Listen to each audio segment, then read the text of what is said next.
नमस्कार, मैं हूं संजय शर्मा। आप देख रहे हैं 4 PM न्यूज नेटवर्क।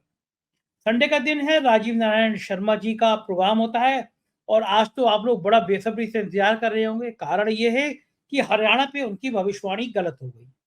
मेरे पास बहुत सारे मैसेज आए कि मैं उनसे पूछूं कि भविष्यवाणी गलत क्यों हुई। इससे पहले मध्य प्रदेश और राजस्थान के चुनाव में भी उनकी भविष्यवाणी गलत हुई। हर बार की तरह मैं प्रोग्राम में शुरू में कहता हूँ कि ये आपके ऊपर निर्भर है, आप ये प्रोग्राम देखें या ना देखें। आपको ज्योतिष में यकीन हो तो प्रोग्राम देखिए, मुझे यकीन है इसलिए मैं ये प्रोग्राम करता हूँ। राजीव जी पेशे से इंजीनियर हैं और ज्योतिष का वो अध्ययन करके बोलते हैं। बड़ा सवाल ये है, मुझसे एक आईपीएस मेरे मित्र का फ़ोन आया। उन्होंने मुझसे कहा कि विदेश में कोई ताकतवर आदमी था, उसने उसको बताया। बोले भई मैं उसने जो बताया वो मैं आपको बता रहा हूँ। उसने कहा कि जब इज़राइल पेजर में है, जिसमें कोई तार नहीं है, कोई इंटरनेट नहीं है, वहाँ धमाके कर सकता है। आपके हाथ में पेजर है, पेजर फट सकता है दूसरे मुल्क में। वहाँ पे वॉकी-टॉकी है, वो फट सकती है। तो क्या हिंदुस्तान में ईवीएम मैनेज नहीं हो सकती? उस आईपीएस का कहना था कि उसको जानकारी मिली कि इजराइल चाहता है कि भारत में हमेशा हिंदू मुसलमान का तनाव बना रहे। कोई सरकार ऐसी रहे जो बराबर ये तनाव बनी रहे, इसलिए बीजेपी से ज्यादा सूट कोई सरकार करती नहीं है। तो ईवीएम पे जो आरोप लग रहे हैं, जो कांग्रेस लगा रही है कि 99% हीट थी, गर्म थी, वो पूरी चार्ज थी, तो क्या इसके पीछे इजराइल का कोई लोचा है? ये मैंने राजीव नारायण जी से पूछा कि जरा आपने ज्योतिष का अध्ययन के करके बताइए कि भारत में जो चुनाव हो रहे हैं, मध्य प्रदेश का चुनाव मैंने खुद घूम घूम के देखा, कहीं बीजेपी नहीं थी। बाद में दिग्विजय सिंह ने आरोप लगाया कि एक व्यक्ति ने जितने वोट कहे थे उतने ही वोट मिले बीजेपी को, कि वो जिस प्रत्याशी के लिए कहा था वोटर जीतेगा उतने जीता। तो भविष्यवाणी तो किसी को पता नहीं है कौन कितने से जीतेगा। तो क्या वाक़ई में कोई इज़राइल का खेल हो सकता है? तो मैंने राजीव जी से कहा कि ज़रा ये अध्ययन करिए कि जो आपका शास्त्र कहता है कि वो इज़राइल तो तबाही मचा रहा है लेकिन हिंदुस्तान की सरकार खामोश है। वो इज़राइल जो कत्लेआम मचा रहा है, हिंदुस्तान की सरकार खामोश है। क्या इज़राइल का कोई गेम प्लान है भारत के चुनाव के पीछे? बहुत बढ़िया बातचीत है और राजीव जी की आलोचना करने का आपको अधिकार है क्योंकि भविष्यवाणी गलत हुई है, तो आपकी आलोचना भी शर्माते। लेकिन ये एक विषय है, एक बातचीत है जिसको सामने आना चाहिए। मैं चलता हूँ राजीव जी, उससे पहले एक छोटा-सा अनुरोध आपसे। 4 PM म्यूज़िक बहुत अनूठी पेशकश लाने वाला है। फणीश्वर नाथ रेणु जी एक भारतीय साहित्य का जगमगाता सितारा रहे हैं। उनकी एक कहानी पर बेस एक छोटी शॉर्ट फ़िल्म हम बहुत जल्दी ऐसे ला रहे हैं जो आपके दिल को छू जाएगी, जो देश की जाति व्यवस्था पर बहुत गहरी चोट करती है। बहुत जल्दी आएगी। 4 PM म्यूज़िक का आप ये लोगो देख रहे हैं और मैं जो कहानी है फणीश्वर नाथ रेणु, उसका पोस्टर मैं आपको दिखा रहा हूँ। आप 4 PM म्यूज़िक पे आपसे रिक्वेस्ट है, अगर सब्सक्राइब ना किया हो तो करिएगा। एक नई क्रांति हम इस म्यूज़िक के क्षेत्र में भी लाना चाहते हैं। इस चैनल को आपके प्यार की उतनी ही ज़रूरत है जितना आप 4 PM न्यूज़ नेटवर्क को देते हैं। संगीत हमारी आत्मा है और हम नए-नए प्रयोग इसमें करना चाहते हैं, तो 4 PM म्यूज़िक को भी सब्सक्राइब करिएगा जैसे इस चैनल को आप करते हैं। चलते हैं राजीव नारायण जी के पास। 4 PM न्यूज़ नेटवर्क में स्वागत है राजीव नारायण जी आपका। हर बार मैं पिछले लंबे समय से आपको जब भी आपको आमंत्रित करता था, कहता था कि अरे आपकी ये भविष्यवाणी सही हो गई, आपने कमाल कर दिया, आपने जादू कर दिया। लेकिन एक लंबे समय के बाद मैं आपसे कह रहा हूँ आज की आपकी भविष्यवाणियाँ गलत साबित हुई। हरियाणा में आपने कहा था कि कांग्रेस की सरकार आएगी, लेकिन सरकार भाजपा की आई और आपकी पहले भी चुनाव को लेके भविष्यवाणी गलत हुई है सरकारों में, मध्य प्रदेश में, राजस्थान में। तो क्या करना चाहिए? अब हमें चुनाव पे बात नहीं करनी चाहिए या फिर दर्शक जानना चाहते हैं कि आपकी भविष्यवाणी गलत क्यों हुई? कोई लॉजिक क्या है आपके पास? तर्क क्या है? क्यों आपने कहा कि हरियाणा में कांग्रेस आएगी और आ गई बीजेपी? आपके पास क्या जवाब है इस बात का? हाँ, देखो सबसे पहले मैं आपके दर्शकों को बताना चाहता हूँ कि ज्योतिष जो है परा और अपरा विद्या है। परा विद्या होते है ब्रह्म विद्या और अपरा विद्या है जितनी मॉडर्न नॉलेज होती है ना हमारी, पैसे कमाने की जितनी मॉडर्न डिग्रियां हैं, आईआईटी इंजीनियर बन जाओ, एमबीए बन जाओ, चार्टर्ड अकाउंटेंट बन जाओ, ब्यूरोक्रेट बन जाओ। तो याद रखिएगा कि इसको जब तक आप आध्यात्मिक दृष्टि से नहीं समझेंगे तब तक आप जो है उस विषय को पूरी तरह से ज्योतिष को समझ नहीं पाएंगे। ये कोई ऐसा नहीं है वो सट्टेबाजी कि भाई हमने दांव लगाया हमारा रिजल्ट आ गया, यह सट्टेबाजी नहीं है। आपको मूल रूप से जाना पड़ेगा। तो सबसे पहले, क्योंकि ये सब रिकॉर्ड है मेरे पास, आपको याद होगा जब 3 राज्यों की वो भविष्यवाणी आती तब भी मैंने एक माया का कंसेप्ट बताया था और ज्योतिष में ये कहा जाता है आप मेरे पास आइए, अगर आप आध्यात्मिक नहीं है, 9वां घर होता भाग्य का, चेतना का, तो आपकी भविष्यवाणी मेरी बताई हुई बातें भी, क्योंकि भगवान आपकी मदद नहीं करना चाहता। ये पराविद्या के रूप में कंसेप्ट में मैं बता रहा हूं। तो भगवान मदद नहीं करना चाहता तो वो आपकी मेरी बात भी पूरी नहीं हो पाएगी। तो माया का उदाहरण मैंने आपके उस समय भी दिया था नवंबर दिसंबर में, और वो मुझे याद है कि वो मेरे उस क्लेरिफिकेशन को भी 6-7 लाख 8 लोगों ने देखा था। तो उसमें मैंने बताया था कि इवन देखिए स्वयं प्रभु राम भी माया ग्रस्त हुए कि वो मारीच को पहचान नहीं पाए और उनको उनकी पत्नी को उठा लिया गया। उसके बाद लक्ष्मण भी मायाग्रस्त हुए कि वो साधु के वेश में रावण आ गया। देखो कल ही दशहरा निकला, तो हम रामायण की बात भी करते जा रहे हैं। तो रावण जो सीता जी को उठा लिया गया और वो सीता जी भ्रमित हो गई। तो हम निरंतर इसी तरह से आपने महाभारत काल में जयद्रथ का भी देखा था कि जब अर्जुन ने जो उसको अभिमन्यु की हत्या की थी उसने चक्रव्यूह में, तो जयद्रथ ने उसके अभिमन्यु के सर के ऊपर ठोकर मारी थी, पैर मारा था। तो वो इतनी बेइज्जती थी, उसके कारण अर्जुन ने ये शपथ ली थी कि मैं इसको अगले दिन के सूर्यास्त से पहले इसको मार दूंगा। अब वह हुआ क्या कि सूर्यास्त होने लगा, तो वो अब जैसे जैसे सूरज अस्त होने का समय आ रहा था, तो कृष्ण भगवान को चिंता हुई कि मेरा तो शिष्य इस तरह से खत्म हो जाएगा। तो उन्होंने भगवान कृष्ण ने अपने सुदर्शन चक्र से सूरज को ढक दिया, आर्टिफिशियल रूप से सनसेट की हालत तैयार करें।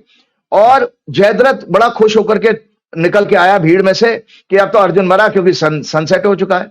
उसी समय भगवान कृष्ण ने सुदर्शन चक्र हटाया तो सूर्य तो चमक रहा था। तो फिर भगवान कृष्ण ने आदेश दिया और अर्जुन ने जयद्रथ का वध कर दिया। तो मैं इसलिए उदाहरण बताता हूं। इसी तरह से मैंने अगर आपके प्रोग्राम में ना बात कही हो तो बताइएगा, कि मैंने हर प्रोग्राम में बताई है कि अगर आपकी चेष्टा आपकी आदत में ये शुमार है कि आप छल कपट का इस्तेमाल करेंगे, तो छल कपट होती है।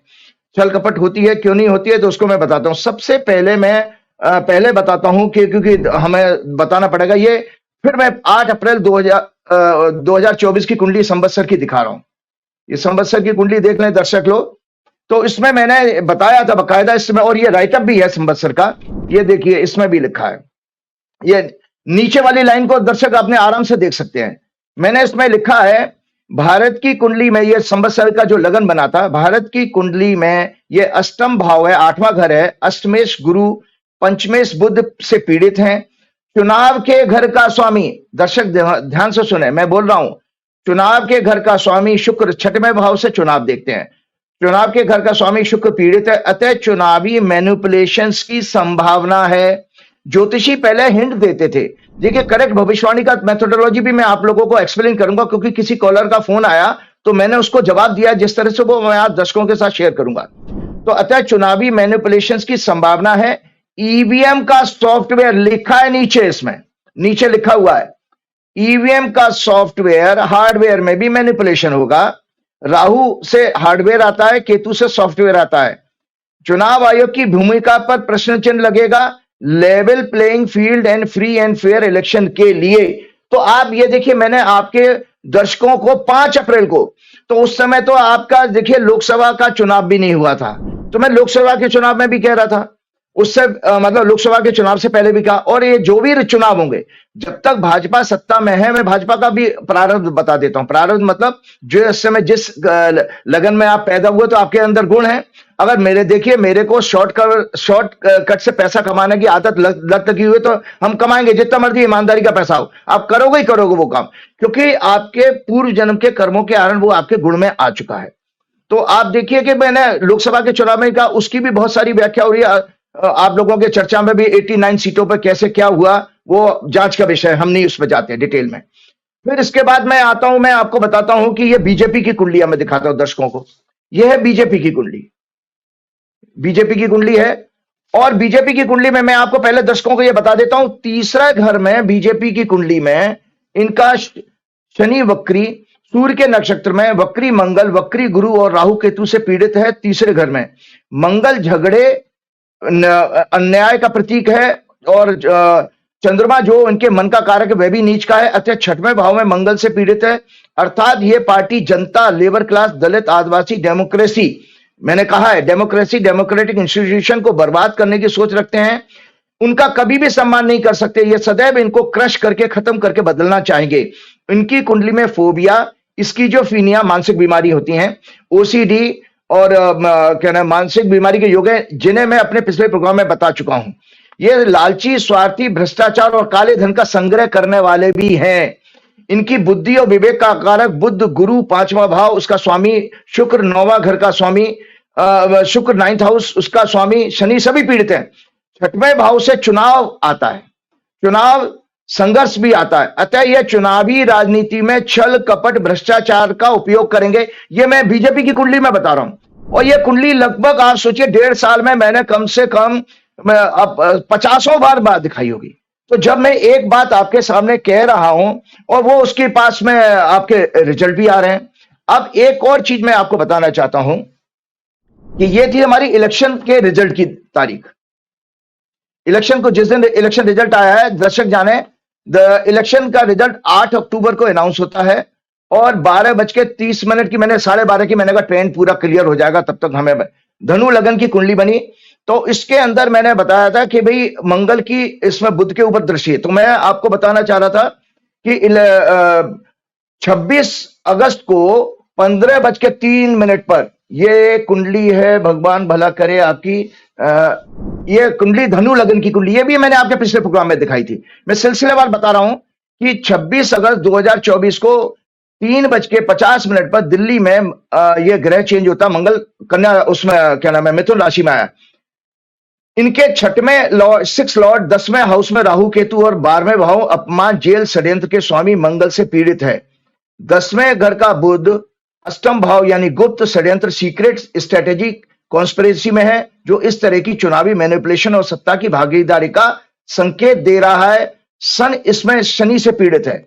देखिए आपको मैं बता देता हूं आपके लिए, और चुनाव परिणाम के दिन 9वें घर का सूर्य, सरकारी सूर्य जो होता है, डिटेल में मैं इसलिए बताना पड़ रहा है क्योंकि मुझे ज्योतिष एक्सप्लेन करनी पड़ी है। सूर्य जो होता है सरकारी तंत्र का कारक होता है, राजा का भी कारक सूर्य है, और ब्यूरोक्रेसी जो होती है, चाहे लोअर ब्यूरोक्रेसी हो या हायर लेवल की ब्यूरोक्रेसी, वो सूर्य से ही देखी जाती है। तो उसमें सूर्य इस समय पीड़ित है, क्योंकि कन्या संक्रांति में, ये देखिए कन्या संक्रांति की कुंडली थी। कन्या संक्रांति की कुंडली मतलब जब 15 सितंबर को, 16 सितंबर को शाम को 7:43 पर सूर्य ने अपनी राशि बदली है, जो अगले 16 अक्टूबर तक चलेगी। तो इस दौरान भी सन जो है पीड़ित हो रहा है यहाँ पर। तो ये सरकारी तंत्र के मैनिपुलेशन में शामिल होने का एक संकेत दे रहा है। ठीक है जी। तो मैंने कहा चुनाव के दिन 9th लॉर्ड सन सरकारी तंत्र, इस कुंडली का कॉन्स्टिट्यूशन हेड यानी ईसी, कॉन्स्टिट्यूशनल हेड कौन है हमारा चुनाव का? ईसी। राहु केतु 12वें भाव के स्वामी मंगल से पीड़ित है।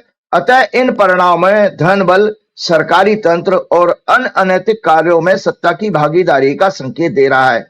याद रहे 10वां भाव पब्लिक डोमेन का होता है, अतः ये सब षड्यंत्रों का एक्सपोज होगा, और पब्लिक के क्रोध और 6वें भाव के जुपिटर के एस्पेक्ट के कारण इनका लीगल चैलेंज भी होने जाएगा। इसका लीगल चैलेंज, जो आप बात की प्रतिक्रिया देख रही हैं, और आपको बता देता हूं सेकंड, हाँ तो ठीक है, एक मैं आपको एक और नई, आज पहली बार को हॉरोस्कोप मैंने एक बार और भी दिखाई थी। यह है इलेक्शन कमीशन की हॉरोस्कोप। दर्शक इसमें देख लें, इलेक्शन कमीशन की हॉरोस्कोप है। इलेक्शन कमीशन जो फॉर्म हुआ था वो 25 जनवरी 1950 को 00 आवर 1 मिनट पर गजट नोटिफिकेशन होता है। 25 जनवरी 1950 को तुला लग्न, लग्नेश में लग्नेश चौथे भाव में, लग्न चार्ट में 7th लॉर्ड अफ्लिक्टेड है। इन 12वें घर में, 12वां घर अपमान का होता, पुअर इमेज, वीक ऑर्गेनाइजेशन। 10वें घर का लॉर्ड 6th हाउस में राहु केतु से पीड़ित है। इसका मतलब है इनके अंदर fear, courageless, weak mindset and poor working atmosphere with malafide and greedy thought process. ये मैं चुनाव आयोग की बता रहा हूं संस्था की। आज जैसे मैंने आपके ईडी की संस्था की बताई, तो आज मैं बता रहा हूं कि चुनाव आयोग के ऊपर प्रश्न चिन्ह क्यों बार बार लग रहा है, तो उसका भी मूल में जाना पड़ेगा। इनकी चंद्र कुंडली मीन लगन की है, और 2 अक्टूबर को, याद होगा आपको, पहले ये 1 अक्टूबर को चुनाव होने वाला था, पहले 1 अक्टूबर को होना था, उसकी फिर डेट बदली गई। 2 अक्टूबर को सोलर इक्लिप्स इनके लग्न सप्तम भाव में ही पड़ा है। अतः इसमें इस कॉन्स्टिट्यूशन बॉडी की पुअर इमेज, ऑर्गेनाइजेशन और इनके ईसीज का कपट षड्यंत्र का योग बन रहा है। इसी वजह से मैंने 1 अक्टूबर की डेट बदलकर इन्होंने 5 अक्टूबर क्यों की? क्योंकि 3 दिन की वेकेशन के कारण इनको अर्बन वोट कम होता हुआ नजर आ रहा था। तब इनके लिए वोटिंग परसेंटेज को अननेसेसरी बढ़ाना, जो कि एक ही आप देखिए, एक मोटो सपरेंडी देखिए मैंने, और मैं दर्शकों की जानकारी के लिए बता देता हूं, चीफ इलेक्शन कमिश्नर, मुझे कोई उसमें परहेज नहीं है कि वो मेरे से बात करें ना करें, मेरे से संबंध तोड़ दे, दोस्ती तोड़ दे, मुझे उसकी कोई जरूरत नहीं है।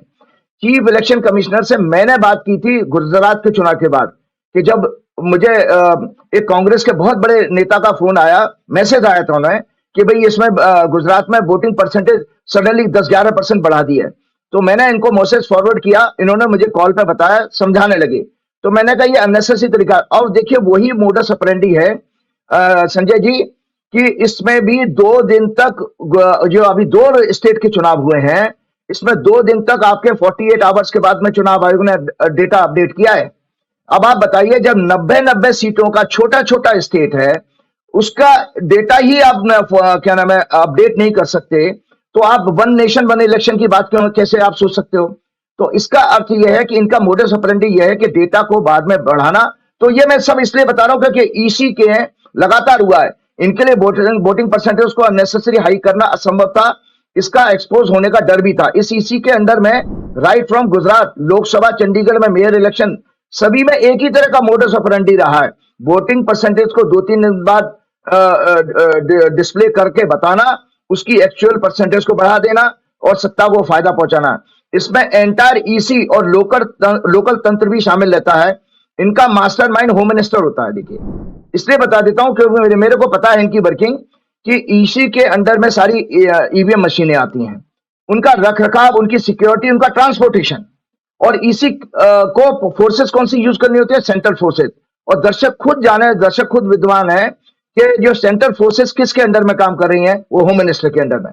तो मैंने कहा इनका मास्टरमाइंड होम मिनिस्टर होता है, क्योंकि ईवीएम मशीन का सिक्योरिटी, ट्रांसपोर्टेशन ईसी के सुपरविजन में सेंट्रल फोर्सेस करता है, वो होम मिनिस्ट्री के अंडर में आते हैं।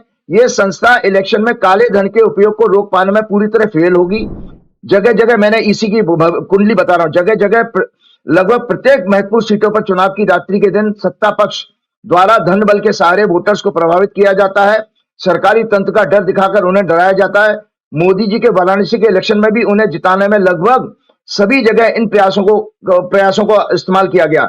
पर्सनली आपको बताऊं दर्शकों, पर्सनली मुझे स्वयं इन महोदय ने मुझे बताया था कि राजीव जी, चुनाव में पैसा बहुत आ गया है। अरे आप बताइए, वो काले धन का रोकने का जिम्मेदारी तो आपकी है, कैसे पैसा बढ़ रहा है? मेरे पास बहुत बड़े एक पॉलिटिकल लीडर आए थे, 2.5 घंटे बैठ के, नामी ग्रामी हमारे गुड़गांव फरीदाबाद के हैं।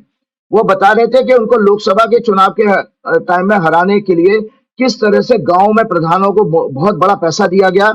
वो आज सांसद महोदय, मंत्री भी हैं भाजपा सरकार में। तो ये सब चीजें आज चेक नहीं हो रही हैं। तो मैंने आपको पहले दर्शकों बता दिया कि मैंने संवत्सर की कुंडली में आपको संकेत दिया था कि ये इस साल में जितने चुनाव होंगे उसमें मैनिपुलेशन आती है, आपको देखना है ये सब चीजें। दूसरी बात, मैंने आपको ये कहा 1 मिनट और, कि भाजपा की कुंडली में भी बताया कि मूल गुण ही उनके पास चुनावी मैनिपुलेशन का है। तो आपको इन सब चीजों को ध्यान में रखना पड़ेगा कि जो मैं बात कह रहा हूं उसका क्या मायने है। अब जहां तक भविष्यवाणी की बात है, आपको बता देता हूं भविष्यवाणी कैसे काम करती है।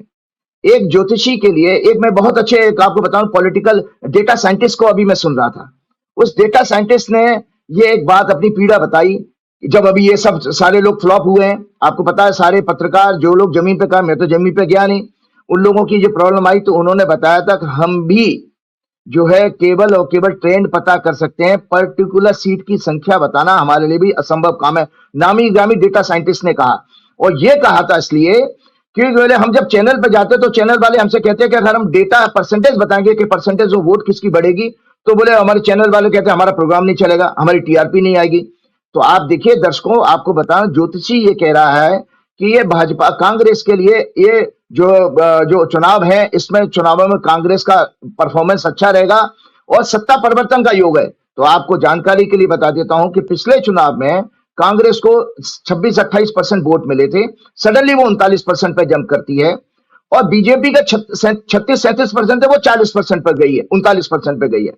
तो आप देखिए, और आपके 11 में से 9 मंत्री हार गए, तो इसको आप कैसे जनादेश कहोगे? ग्रह तो देखिए उसी तरह असर कर रहा है। मैं तो कोई सीटों की भविष्यवाणी करता नहीं, मैंने आपके हर प्रोग्राम में कहा था कि सीटों की भविष्यवाणी करना अगर कोई ज्योतिषी करता वो फ्रॉड है, क्योंकि सीटों की भविष्यवाणी तभी की जा सकती है जब प्रत्येक कैंडिडेट की कुंडली हो, उसको एनालाइज करके आप जाए तो बड़ा लंबा चौड़ा प्रोसेस है।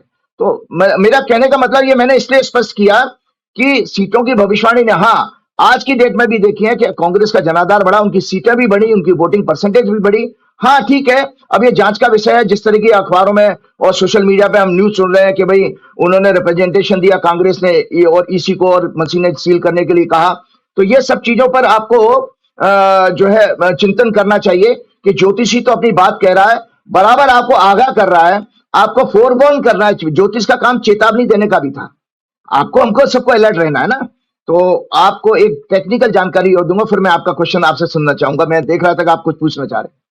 एक मेरे मित्र ने बहुत अच्छी जानकारी दी है, देखिए, और ये जानकारी मैं चाहता हूं सारे पॉलिटिकल एनालिस्ट और जितने भी हमारे जो बुद्धिजीवी हैं और जितनी पॉलिटिकल पार्टीज हैं, उनको मेरे पॉइंट्स को सुनना चाहिए कि इनको कैसे बीजेपी के सत्ता के मैनिपुलेशन को कैसे चेक किया जाए।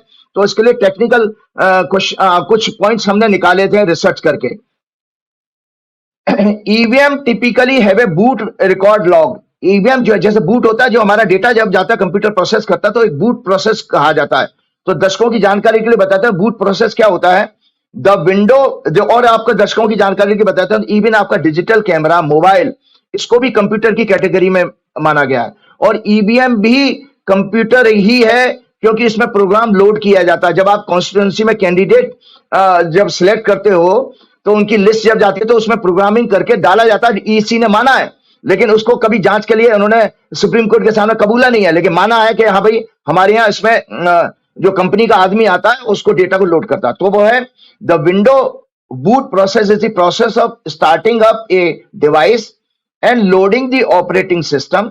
During the boot process the system configures all devices found in the machine and initializes other basic software required for the system to operate। मतलब उसमें जो है ये जब हम मशीन को, ईवीएम को ऑन करते हैं, तो ये सारे प्रोसेस होते हैं।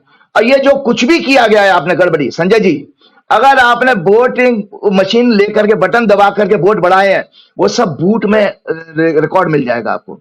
जैसा वो जब एरोप्लेन क्रैश नहीं होता तो ब्लैक बॉक्स ढूंढा जाता है, तो ब्लैक बॉक्स में डाटा मिल जाता है कि भाई किस कारण से ये प्लेन क्रैश हुआ था।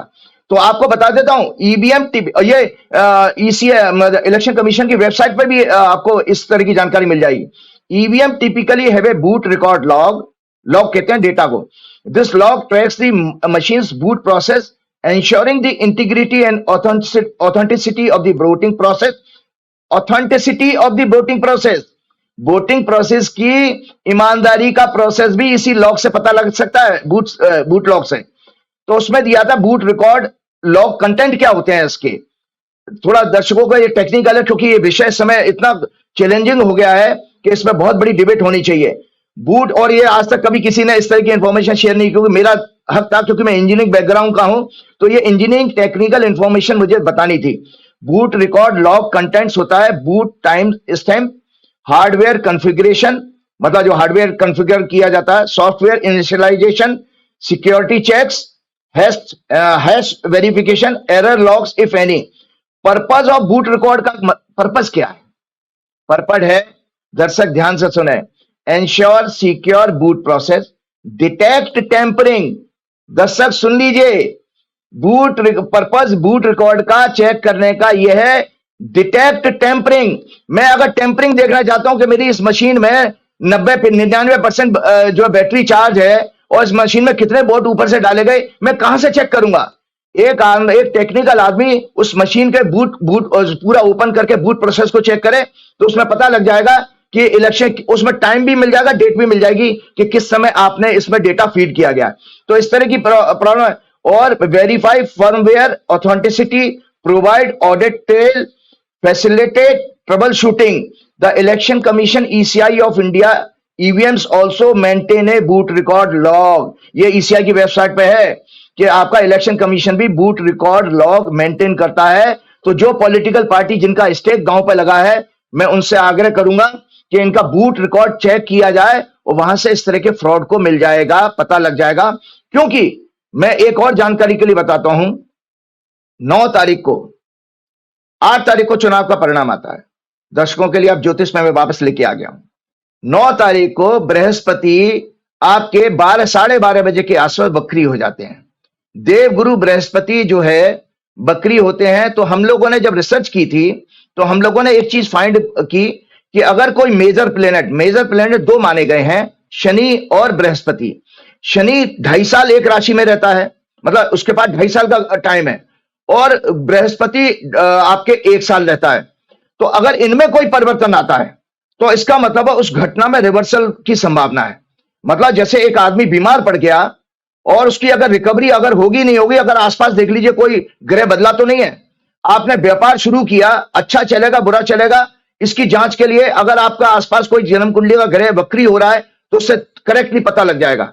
तो आपकी दर्शकों की जानकारी के लिए बता देता हूं कि देवगुरु बृहस्पति इस समय भारत की कुंडली में लगन से गोचर कर रहे थे और वक्री होकर के ये चुनाव आयोग के चुनाव के प्रोसेस को इन्फ्लुएंस करेंगे। मेष राशि से भी उनकी दृष्टि काम करेगी।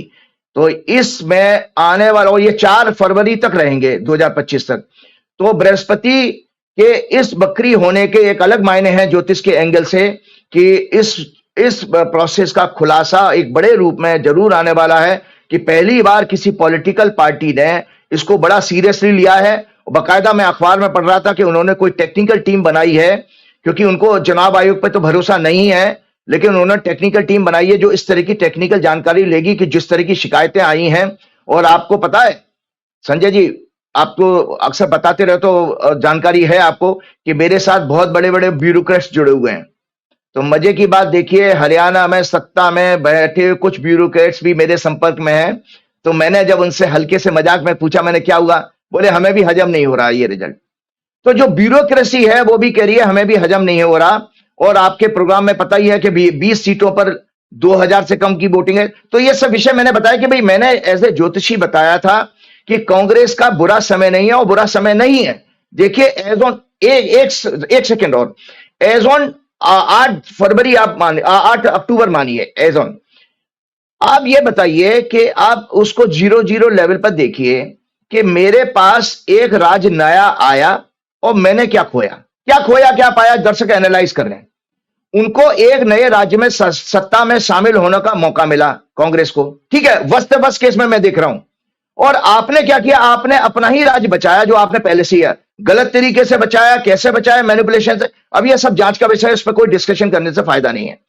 तो लेकिन उनको एक नया राज्य भी मिला है और उनकी जो सीटें बढ़ी हैं, उनकी वोटिंग परसेंटेज बढ़ी है। और आगे जांच के विषय में जो तथ्य निकल के आएंगे, जो बकरी गुरु जरूर आपको डिसअपॉइंट नहीं करेगा, क्योंकि बकरी गुरु के, आपका मैं प्रश्न ले लेता हूं, बकरी गुरु के बहुत बड़े बड़े चीजें माने गए हैं कि देखिए इसके बकरी ग्रह एक मूडी प्लेनेट की तरह काम करता है, व्यक्ति की तरह काम करता है।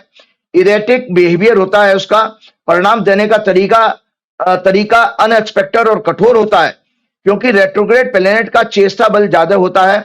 उसका इन्फ्लुएंस भी व्यापक होता है, क्योंकि अलग अलग भावों से इन्फ्लुएंस करने की दृष्टि बढ़ जाती है। बृहस्पति जीवन में सुख, शांति, ज्ञान, विवेक, धन, शिक्षा और नाना प्रकार की समृद्धि देने वाले होते हैं। ये न्याय व्यवस्था, समाज में नैतिकता, इथिक्स, चेतना, सामाजिक सौहार्द, धर्म का वास्तविक और सच्चा स्वरूप, धार्मिक आस्था, रिचुअल से के भी कारक हैं। दरअसल ये हमारे जीवन के समस्त संकटों में एक रक्षक, एक प्रोटेक्टर की तरह होते हैं देवगुरु बृहस्पति, उनको कंट्रोल करने वाले हैं। इनका इस समय वक्री होना देश, समाज और दुनिया के लिए अच्छा संकेत नहीं है। गुरु समाज में टॉलरेंस, अच्छे स्वास्थ्य के प्रतीक भी हैं। धर्म का पाखंड बढ़ेगा, धार्मिक उन्माद, शेयर बाजार में उतार चढ़ाव, विदेशी निवेश कम होगा, शिक्षा व्यवस्था कमजोर होगी, दुनिया में बीमारी बढ़ेगी और लोगों को कष्ट होगा। जुपिटर नॉर्थ ईस्ट को प्रभावित रिप्रेजेंट करते हैं, अतः मणिपुर सहित चाइना, नेपाल आदि इस क्षेत्र में संकट बढ़ेगा। भारत को चाइना के साथ बॉर्डर पर मिलिट्री संकट आ सकता है। हिंसा की घटनाएं बढ़ने का संकेत है। पड़ोसी देशों में सरकार अस्थिर होंगी, हिंसा बढ़ेगी। भारत की सत्ता के लिए अनेक अशुभ समाचार आएंगे। भारत में व्यापार घाटा बढ़ेगा, कर्ज बढ़ेगा, मंदी बढ़ेगी। और जाते जाते आपको बता देता हूं, वर्तमान संवत जो हमारा संवत्सर की कुंडली मैंने आपको दिखाई थी, वो धनु लगन का ही है, उसका स्वामी बृहस्पति है, उसका जिसका नाम काल है, जिसका राजा हिंसा, युद्ध का प्रतीक मंगल है और दुख कष्ट का कारक, डेमोक्रेसी का कारक शनि है इसका मंत्री। ये संवत धनु लग्न में प्रारंभ हुआ, इसका स्वामी देवगुरु बृहस्पति है। अतः ये 4 महीने अनेक प्रकार के अशुभ समाचारों के होंगे, वार और व्यापक होगा विश्व में, क्योंकि आपको बता देता हूं वहां पर विश्व में व्यापक क्यों होने वाला है। एक सवाल तो ले लीजिए अब आप पहले, उसके बाद हम लोग आगे चलेंगे। सवाल ये है कि ये छल कपट करेंगे, ऐसा इनकी जन्मपत्री में, ये बेईमानी करेंगे, ये वोट में आगे बढ़ाएंगे, इलेक्शन कमीशन का उपयोग करेंगे, ये सब चीजें आपने ज्योतिष में देखी, इनकी जन्मपत्री में देखी। तो बड़ा सवाल ये है कि जब आप गणना कर रहे थे, आपको लग रहा था कि जब चुनाव हो जाएगा, तो फिर गणना तो आप इनके दिमाग में रख के और कर रहे होंगे ना कि ये बेईमानी भी करेंगे, ये चोरी भी करेंगे, ये छल कपट भी करेंगे। तो क्या आपकी गणना में ये सब चीजें छूट रही थी, जिसके आधार पे आपने मान लिया कि ये तो बड़ी छोटी चीजें हैं, लेकिन रिजल्ट अलग आएगा? ये पहला विषय। दूसरा विषय मैं आपसे ये पूछना चाह रहा हूँ, चूंकि अभी तत्काल पूछूंगा, आप इतनी जल्दी जवाब नहीं दे पाएंगे, लेकिन अगले अंक के लिए मैं आपके सामने एक सवाल छोड़ के जाता हूँ। एक मेरे मित्र है, आईपीएस है, बहुत तेज तर्रार आईपीएस है। उन्होंने मुझसे कहा, उन्हें किसी ने विदेश से जानकारी दी।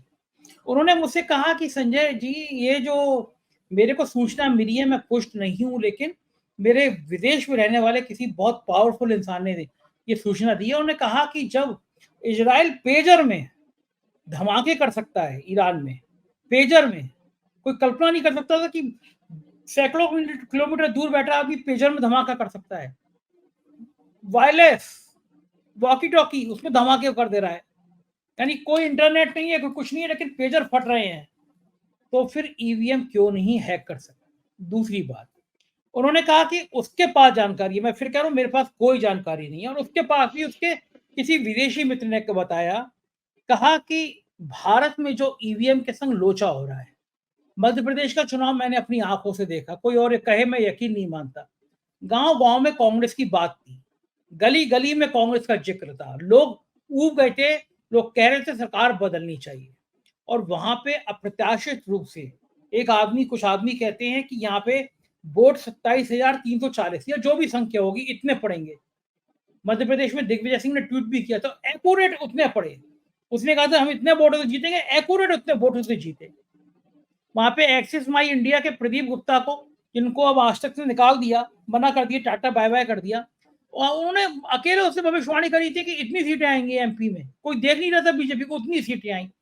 तो उसका कहना यह था कि इजराइल चाहता है कि भारत में हिंदू मुसलमान के बीच तनाव बना रहे। ये इजराइल को सूट करता है, क्योंकि इजराइल की जो हालत है, जो अमेरिका या जो दूसरे देश के साथ खड़े हैं, उन सबको ये सूट करता है कि भारत जैसे बड़े राज्य में एक ऐसी सरकार बनी रहे जिसके ऊपर उनका नियंत्रण रहे।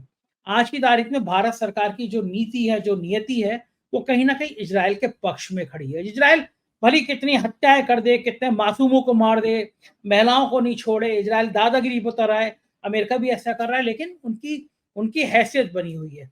उसने कहा कि इजराइल का रोल किसी ना किसी दिन निकलेगा कि भारत में जो ईवीएम का लोचा हो रहा है, उसके पीछे इजराइल है।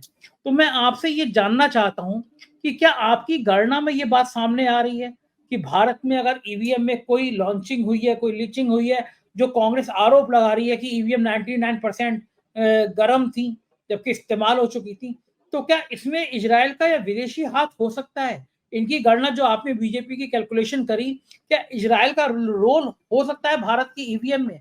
ये मैं जानना चाहता हूँ। तो ये बड़ा महत्वपूर्ण सवाल है, इसमें बहुत अच्छी बात, बहुत अच्छी, हो जाती है। बहुत अच्छी बात। देखो ऐसा है दर्शकों, ये मैं आपको बता देता हूं, बुध जो है हमारी जो साइंटिफिक इन्वेंशन का सिग्निफिकेटर है वैदिक ज्योतिष में। बुध जो है मरकरी, जितनी भी साइंटिफिक है, बुध के बारे में कहा गया intellectual calibre of the nation, speed and communication, publishers, book sellers, editors, transport vehicle, TV, trade, commerce, rules, literary word, scientific organisation, means of communication, written documents, computer program, news media, written and spoken words, television anchors and weather, ये बुध के प्रभाव में देखे जाते हैं।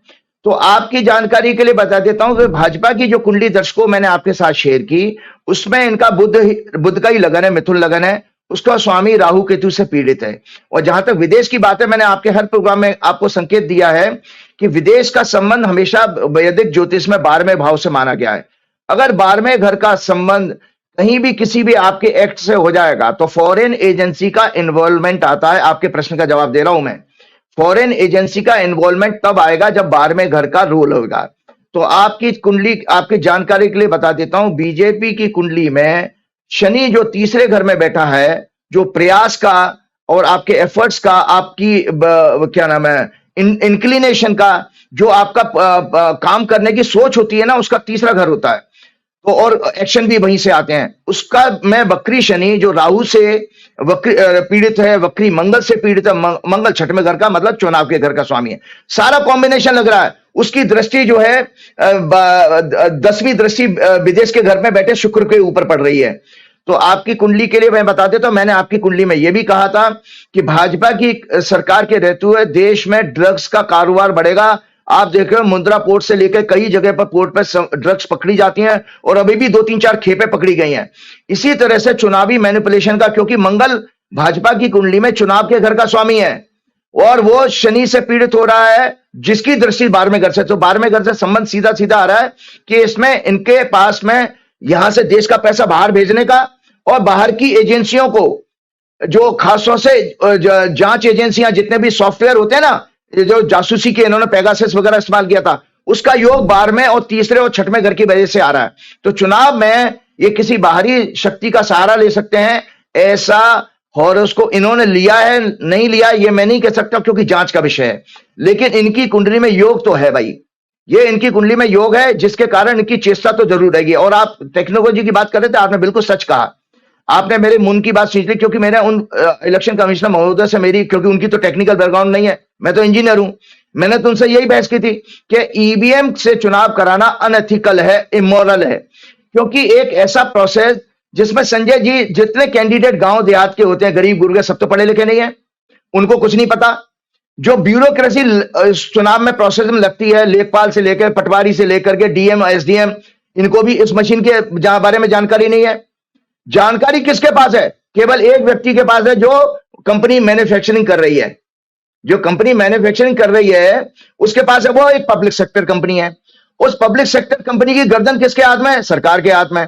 उसके MD और director की क्या औकात है जो सरकार की बात को वो टाल देंगे? तो खबर भी बीच में खबर भी आई थी कि जो मशीन है ईवीएम बनाने वाली, वहां पे कई बीजेपी के नेता हैं उसमें, वो है बोर्ड ऑफ डायरेक्टर में है। हाँ, और आपने बिल्कुल ठीक कहा। देखिए, टेक्नोलॉजी का इस्तेमाल कभी भी देश का भविष्य और हमारे व्यक्तिगत भविष्य के लिए भी खतरनाक है।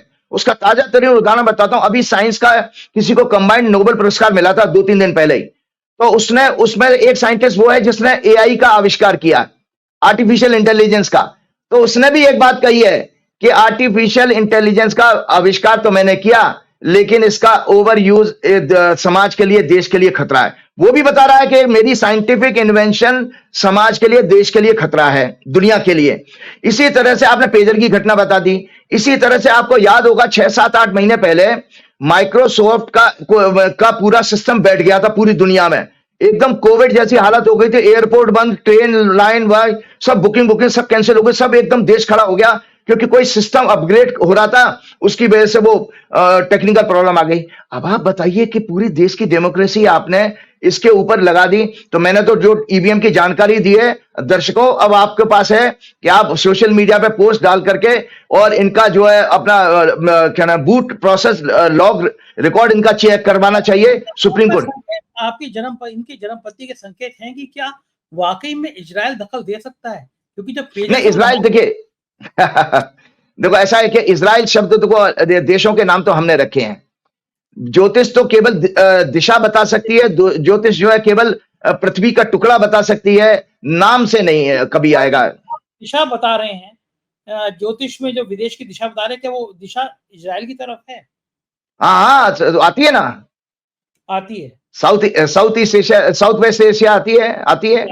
मतलब जो चर्चाएं हैं, ये तो मैं मान गया टेक्नोलॉजी में, आप तो इंजीनियर आदमी, मुझसे ज्यादा काबिल हो, मैं तो नहीं हूँ इंजीनियर, लेकिन मैंने जिस दिन से वो पेजर में धमाके हुए तो मेरी माता टंका कि भैया ईवीएम क्यों नहीं यूज हो सकती। जब पेजर में बिना तार के आपने धमाका कर दिया, तो ईवीएम को मैनेज करना फिर कोई बड़ी बात है। फिर मुझे उस आईपीएस की बात भी नजर आई कि इजराइल सहित ये कंट्री जितने हैं वो चाहेंगे कि भारत में हिंदू मुसलमान का तनाव बना रहे। राजीव जी, अब क्या कांग्रेस इतनी ताकत में आ पाएगी? कांग्रेस के सितारे क्या कहते हैं, क्योंकि कांग्रेस में लगातार सब लोग हमला कर रहे हैं, हरियाणा के बाद कांग्रेस कमजोर हो गई, कांग्रेस ताकत में नहीं रही। तो मैं जानना चाहता हूँ कि कांग्रेस इतनी मजबूत हो पाएगी कि देश में एक आंदोलन खड़ा करे कि अब ईवीएम नहीं चाहिए, चुनाव बैलेट पेपर से होने चाहिए, क्योंकि दुनिया में कई राष्ट्र, बड़े राष्ट्र ऐसे हैं जो ईवीएम पर भरोसा नहीं करते। उनको पता होगा कि पेजर की तरह ईवीएम इस्तेमाल हो सकती है। इजराइल जैसा तेज तर्रार और स्मार्ट कंट्री कहीं कुछ खेल कर सकता है। शायद इसीलिए भारत सरकार डरती है, इजराइल के आगे नतमस्तक रहती है।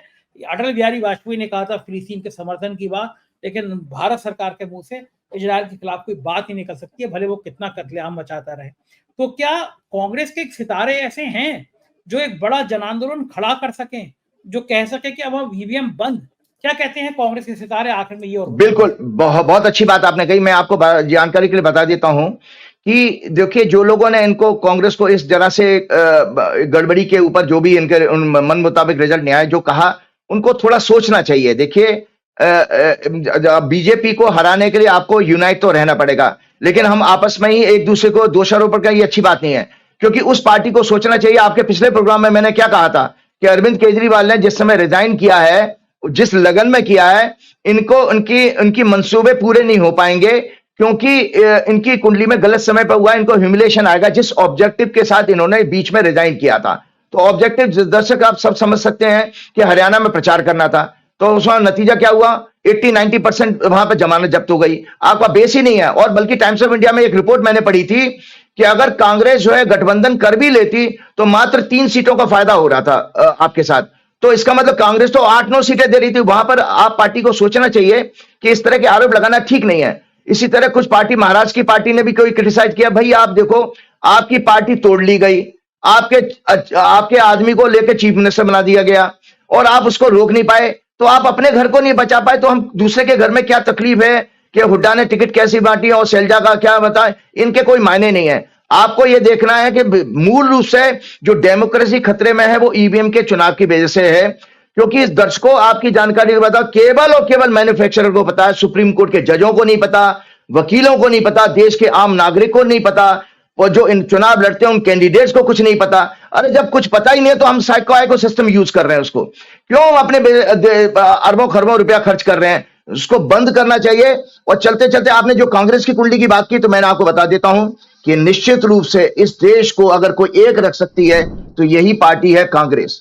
जो कांग्रेस की कुंडली में दिखा रहा हूं, कांग्रेस की कुंडली में 6वें घर का शनि की महादशा शुरू होने जा रही है, और 6वां घर होता संघर्ष का, और शनि होता डेमोक्रेसी का कारक। मैंने आपके प्रोग्राम में कहा भी है अक्सर, दलित, गरीब, आदिवासी और जितने लेबर क्लास है और मैन्युफैक्चरिंग सेक्टर है, इसका सिग्निफिकेटर शनि होता है।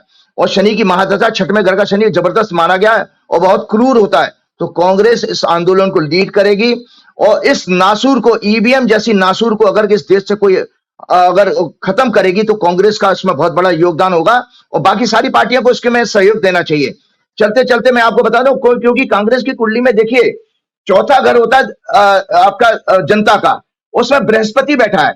हमारे ज्योतिष जितने भी लोग हैं, मैं दर्शकों को एक होमवर्क दे रहा हूं, जिनके 10वें घर में बृहस्पति हो या जिनके 4थे घर में बृहस्पति हो, चाहे दुनिया की 100 करोड़ आबादी का ले आइए, वो अपने लोगों के लिए जान देने वाले होंगे, अपने लोगों के लिए बहुत मदद करने वाले होंगे।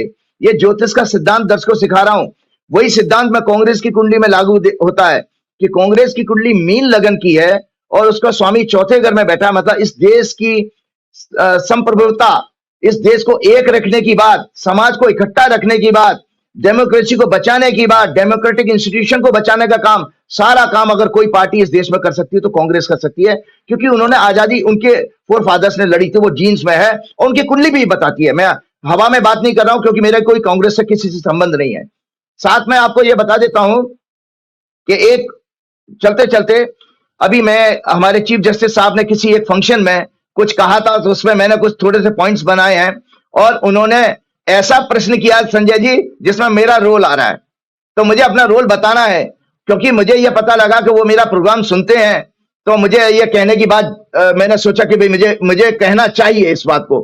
तो मैं आपको बताना चाह रहा हूं कि अभी 2-3 दिन पहले सीजीआई ने नॉर्थ ईस्ट में एक जगह लेक्चर देते हुए कहा, मेरा मन भविष्य और अतीत को लेकर चिंताओं से भरा हुआ है। ये चीफ जस्टिस के वर्ड से। मैं खुद को सवाल पूछता हूं कि क्या मैंने वह सब किया जो मैंने तय किया था? इतिहास मेरे कार्यकाल को कैसे याद करेगा? प्रश्न चिन्ह, वो पूछ रहे लेक्चर देते हुए, आसाम में या गुवाहाटी में कहीं दे रहे थे। तो मैं आपके दर्शकों को बताना चाहता हूं, चीफ जस्टिस साहब, मेरे अगर प्रोग्राम को आप सुनते हैं तो मेरा जवाब सुन लीजिएगा। आज मैं सीजीआई को इस प्रोग्राम के जरिए, आपके प्रोग्राम के माध्यम से बताना चाहता हूं कि आपके इन सभी प्रश्नों का जवाब इस पूरे विश्व में मेरे जैसे हनुमान भक्त एस्ट्रोलॉजर के अलावा शायद ही कोई दे पाए, शायद ही कोई, क्योंकि उन्होंने ज्योतिष की बातें पूछी हैं। भाई भविष्य की बात पूछ रहे तो ज्योतिष का रोल आ गया, क्योंकि वर्तमान, भूत और भविष्य के बारे में जानकारी प्राप्त करना ये एस्ट्रोलॉजी का सब्जेक्ट है। जहां तक आपने ये क्या किया और इतिहास आपके कार्यकाल को कैसे याद करेगा, इस पर आपको कुछ दिनों तक चिंतन अवश्य करना चाहिए। ये मेरी पीड़ा है और मैं मेरे जरिए पूरे देश की पीड़ा को मैं व्यक्त कर रहा हूं। चीफ जस्टिस साहब, आप बहुत अच्छे इंसान हैं, आपकी पर्सनैलिटी मुझे इतनी आकर्षित करती है कि मुझे मन करता है, मैंने एक हाईकोर्ट के जज को कहा भी था कि मेरे एक बार कभी मिलवा दो उनसे, वो शायद मिलवा नहीं पाए। मैं चाहता था इस व्यक्ति से मिलना, मुझे पता नहीं क्यों बहुत ही ऑरा उनका अट्रैक्टिव है। लेकिन मैं अपनी बात तो कहूंगा, दर्शकों को रिप्रेजेंट कर रहा हूं मैं। आप जहां तक आपने क्या किया, इतिहास आपके कार्यकाल को कैसे याद करेगा, इस पर आपको कुछ दिनों तक चिंतन वश करना चाहिए। आपको शायद पिछले कई सीजीआई से ज्यादा परमात्मा ने सेवा करने का लंबा कार्यकाल दिया, जहां आप करेज दिखाकर देश की जनता, डेमोक्रेसी और समाज न्याय व्यवस्था के लिए बहुत कुछ कर सकते थे, परंतु आपने वो सब अपॉर्चुनिटीज को ना जाने क्यों वेस्ट कर दिया। इलेक्टोरल बॉन्ड पर अच्छा जजमेंट दिया, पर उसके द्वारा पॉलिटिकल भ्रष्टाचार, चुनाव में काले धन को रोकने के लिए सत्ता दल के ऊपर कठोर कार्रवाई करने का कोई आदेश नहीं दिया। भविष्य में इलेक्शन प्रोसेस को कैसे फेयर एंड ट्रांसपेरेंट बनाने में कार्य कर सकते हैं, उसके ऊपर आपकी कोई अभी तक गाइडलाइंस नहीं आई। ईवीएम जैसे undemocratic and unethical scientific process के द्वारा देश की डेमोक्रेसी को बर्बाद किया जा रहा है। अनेक मैनिपुलेशन के द्वारा उसे रोकने के लिए कठोर दंड का जजमेंट भी आप दे सकते थे। महाराष्ट्र में सरकार गिराने, पार्टियों को तोड़कर सत्ता में बैठे बने रहने वाले ड्रामे के आपने अपने कार्यकाल में सख्त कार्रवाई न करके आपने अपने आप को भविष्य में करेजलेस बनाया है, करेजलेस। केंद्र और दिल्ली सरकार के वर्किंग में भी आपका कुछ स्पष्ट जजमेंट ना आने के कारण आज तक केंद्र और दिल्ली की सरकार में संघर्ष चल रहा है और जनता उसमें बेकार पिस रही है, परेशान हो रही है। सत्ता द्वारा पॉलिटिकल अपोनेंट्स को कमजोर करने के लिए सरकारी एजेंसीज के दुरुपयोग द्वारा डेमोक्रेसी को कमजोर होने से बचाने में भी आपका योगदान बहुत कमजोर रहा। मतलब इन पर नकेल नहीं रख पाए कि जो एक ही अपोजिशन पार्टी के खिलाफ ही ये एजेंसियां क्यों काम कर रही हैं। ठीक है, कोई जवाबदेही नहीं है। राफेल के मैटर में उसकी जांच, भ्रष्टाचार और सरकार के रोल पर भी आपने पूरे कार्यकाल में साइलेंट रहे हैं। आपको पता है, जस्टिस बोबड़े रिटायरमेंट होने से पहले राफेल की फाइल पुनः खोलने का आदेश दे गए थे, वो केस अभी भी पेंडिंग आया ही नहीं। सत्ता दल और उसके समर्थकों के द्वारा लगातार हेट स्पीच देकर धार्मिक उन्माद फैलाना, हार्मोनी को लगातार डिस्टर्ब किया जा रहा है, जिसमें प्रधानमंत्री, होम मिनिस्टर, गवर्नर, संत महात्मा सभी शामिल हैं। इनके ऊपर कोई सख्त कार्रवाई आपने नहीं की, भविष्य में इनको रोकने के लिए कोई कठोर कानून ना बनाया और आपने अपने आप के ऊपर एक प्रश्न चिन्ह लगाया। तो ये मैं चीफ जस्टिस साहब को लिए इसलिए कि उनके प्रश्न का जवाब था कि इतिहास मेरे कार्यकाल को कैसे याद करेगा। मैं खुद से सवाल पूछता हूं, क्या मैंने वह सब किया जो मैंने तय किया था? नहीं, आपने वो सब नहीं किया और इतिहास आपको इस रूप में कभी याद नहीं कर पाएगा कि एक चीफ जस्टिस आया था जिसने एक देश में मिसाल कायम की या दुनिया में भारतीय न्याय व्यवस्था का या सुप्रीम कोर्ट के ओहदे को ग्लोरीफाई किया हो। ऐसा कार्यकाल आपका नहीं रहा। तो मैं इसके साथ ही मैं अपना प्रोग्राम समाप्त करना चाहता हूं। श्री गुरुचरण सरोज रज निज मन मुकुर सुधार, वर्ण रघुवर विमल जसु जो दायक फलचार, बुद्धिहीन तनु जान के सुमरो पवन कुमार, बल बुद्धि विद्या देव मोह हरऊ कलेश विकार। एक चलते चलते एक बात कहता हूं, लोगों ने मेरे से प्रश्न पूछा था कि पब्लिक रिएक्ट क्यों नहीं करती है। कहता ना कि भाई आप ईवीएम के उतना हो रहा है, हम सोशल मीडिया पे एक दूसरे को क्रिटिसाइज करेंगे, किसी की भविष्यवाणी गलत हो गई, कोई पॉलिटिकल एनालिस्ट ने बेचारा ने जो इतनी मेहनत की, गांव देहात घूम रहा था, समय बर्बाद कर, लेकिन अगर उससे गलती हुई तो आप कैसे करते, सड़कों पर उतरो ना।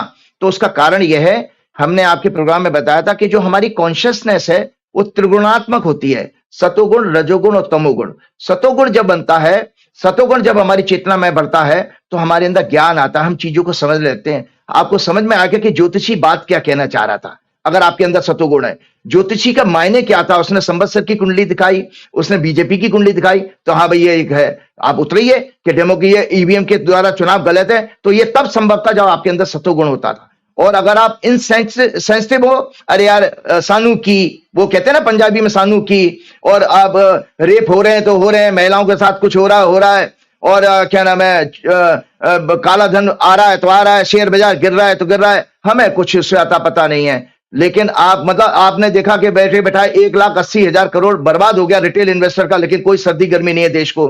तो ये तब संभव होता है जब आपके अंदर तमस गुण है। तो इस देश में ज्यादातर मेजोरिटी के लोगों के अंदर तमस आ गया। तमस जो है आलस का प्रतीक होता है, इनसेंसिटिव बनाता है, हम संवेदनहीन हो जाते हैं, हम रिएक्ट नहीं करते हैं। तो मैं फिर हनुमान जी से कहूंगा, कृपा करहूं गुरुदेव की नाई, सबको सद्बुद्धि दो भगवान। जय श्री राम, जय हनुमान। बहुत शुक्रिया राजीव जी, बहुत शुक्रिया। तो ये थे राजीव नारायण शर्मा और आप बातचीत सुन रहे थे। आपको लगा होगा कि आप पता नहीं उनके तर्क से सहमत हैं या असहमत, लेकिन जैसा भी सोचते हैं जरूर बताइएगा। बहुत बहुत शुक्रिया आपको अपना प्यार हमारे साथ बांटने के लिए। Thank you.